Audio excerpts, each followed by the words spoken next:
So as we kind of wind down to the end of MLB The Show 21, one thing I will admit that they did an amazing job this year is they got some really cool legends to come into the game for the first time. Like, they have some all-time greats, some of the top 5 players to ever come into the game, some players I would never expect to see in the game but were really good, just some awesome names all around. But the one thing that they kind of fumbled the bag on is I feel like you'll see a majority with this video is they released them at the wrong time. And what I mean by that is when they dropped, the card was really good for maybe about a week or so before a card even better comes out, or they just gave them very underwhelming stats to where they weren't usable for very long. But in today's video, I want to go through, I counted 10 new legends in the game this year. We're going to rank all 10 of them, starting with number 10. All the way to number 1. And if I missed any, just let me know in the comment section. Starting out at number 10, I feel like this is an easy one because he hasn't gotten a goddamn upgrade since opening day, is Kirby Puckett with an 89 overall postseason card. Kirby Puckett was marketed as a new legend in one of SDS's live streams. Yet for some reason, he just haven't got a card, and based off his career numbers, definitely deserving of a very good 99 overall card, but not in fucking December. I mean, the game stats end cycle already. You already got 10 bazillion amazing cracked out outfielders, so even if he does get a 99 overall this year, I feel like he's going to be very underwhelming and just almost unusable compared to some of the other cards we already have. Like, half your damn audience doesn't even play the game anymore.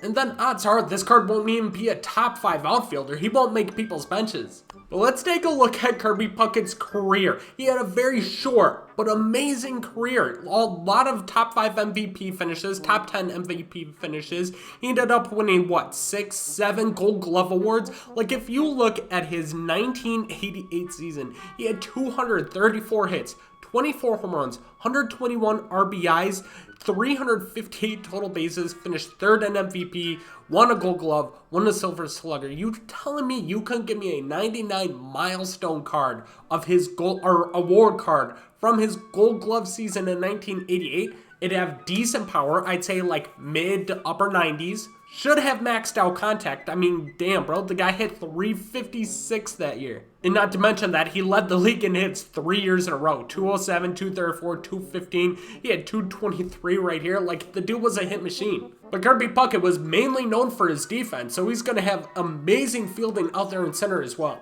Solid speed, so you could give him like upper 80 speed too. Good reaction, good field. Either way, this card would be good if you released him in like July. You release him at July, this card's fucking usable for at least like a solid month or so. New legend, gives people a chance to test him out. Now, not so much.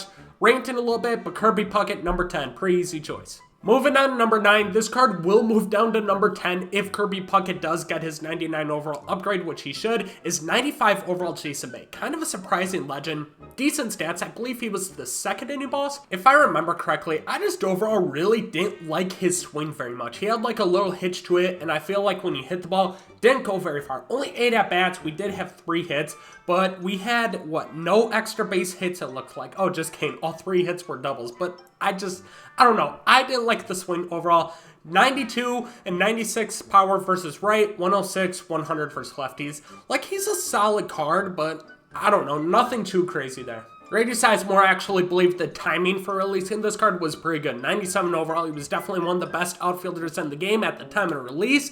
The only thing is he cannot touch left-handed pitching. 6'2 contact, 87 power. Like, if you're going against lefty, like, this guy's just basically an automatic out. But 92 contact and 106 power versus righties. He's got the 94 fielding, 86 speed. Like, other than that, he was a very solid card at the time.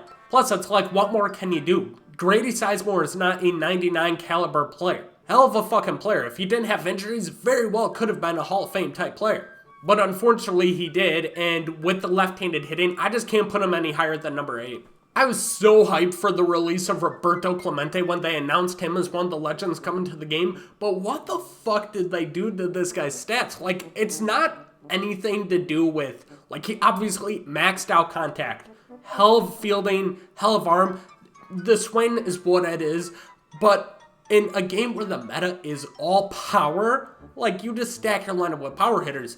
They gave this guy 84 and 88 fielding. That's why you've never seen a ton of people use this card, even though he's free, super easy to get, and he's a big new legend, is he just doesn't fit the meta of the game. Like if we're talking, like I can't remember if it was last year, year before that, whatever it is, where all of a sudden Kenny Lofton was the best damn hitter in the game just because he could slap base hits. Contact was huge in that one. So Roberto Clemente probably be better in past MLBs, but this year where power plays a huge role, no, he's just not going to fit in the mold. But at the same time, I do get it. Roberto Clemente was never a huge power guy.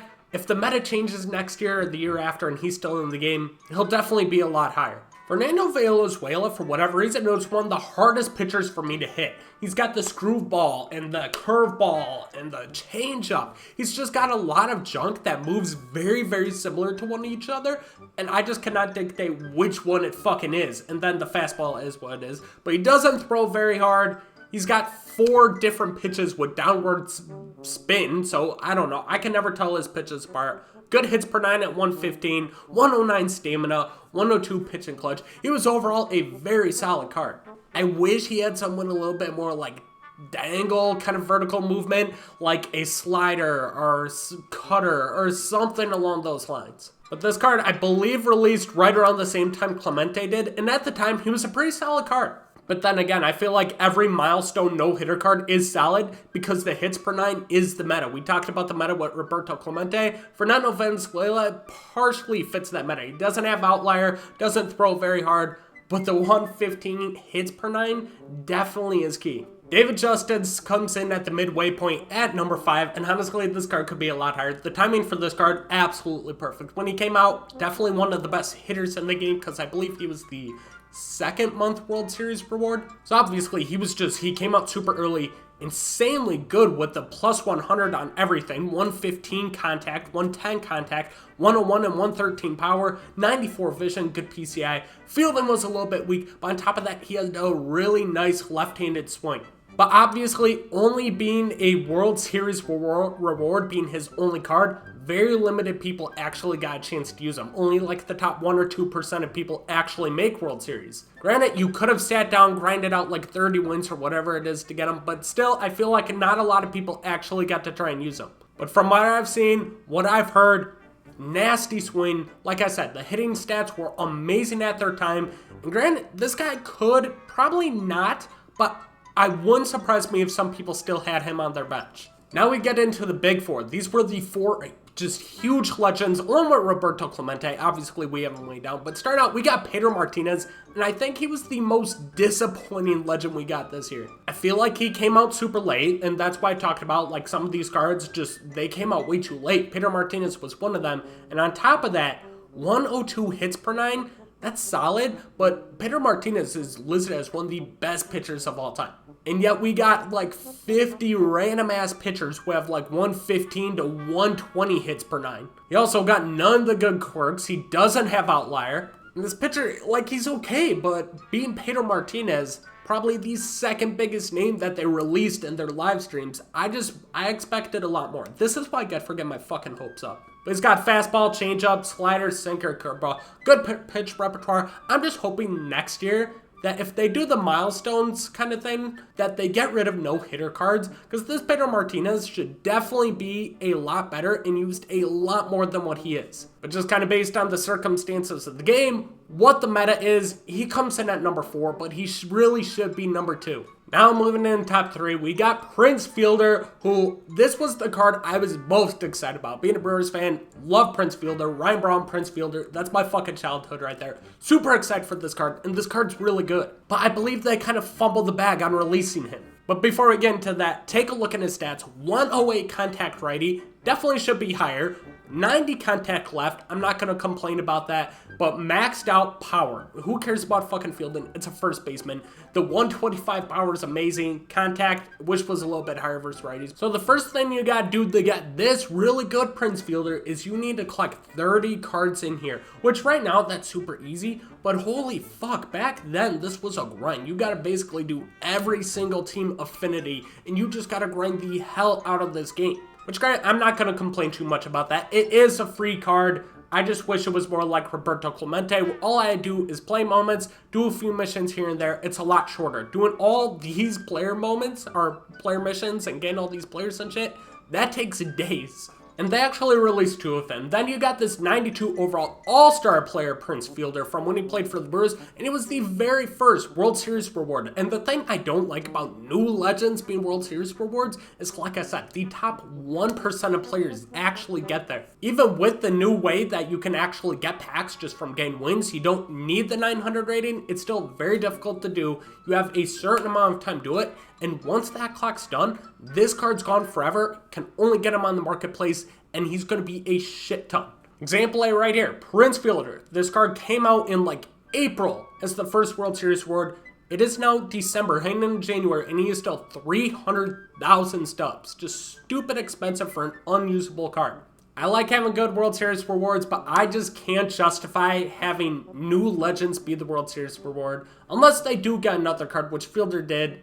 It's just too much of a grind to get him. Moving on to number 2, we got the NL Live Series Collection Reward, which is going to be 99 overall Alfonso Soriano. I still think this card's usable because he can play second base. You put him in the outfield, there's going to be 10 outfielders better. Second baseman, I'd still say he's probably around top 5. 93 and 104 contact, 116, 117 power, really good fielding at 95, nasty speed at 96. You parallel this guy up, he's going to be juiced the fuck out. I mean, 45 hits, 17 home runs, didn't do terrible with them.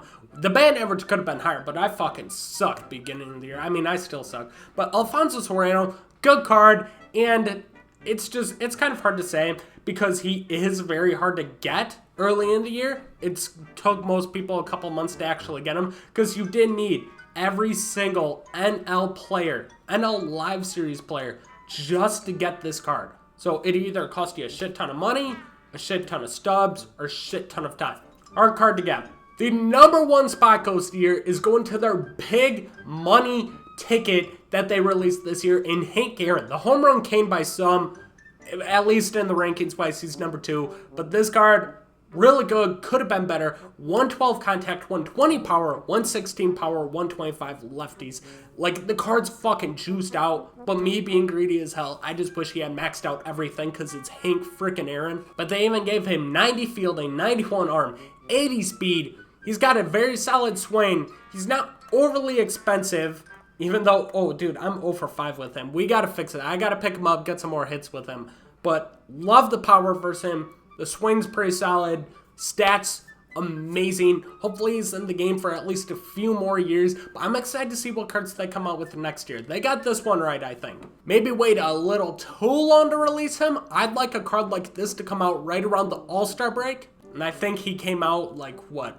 Like October, something like that, like a few months ago. But I'm not going to complain. Hank Aaron was in the game this year, and he was fucking amazing.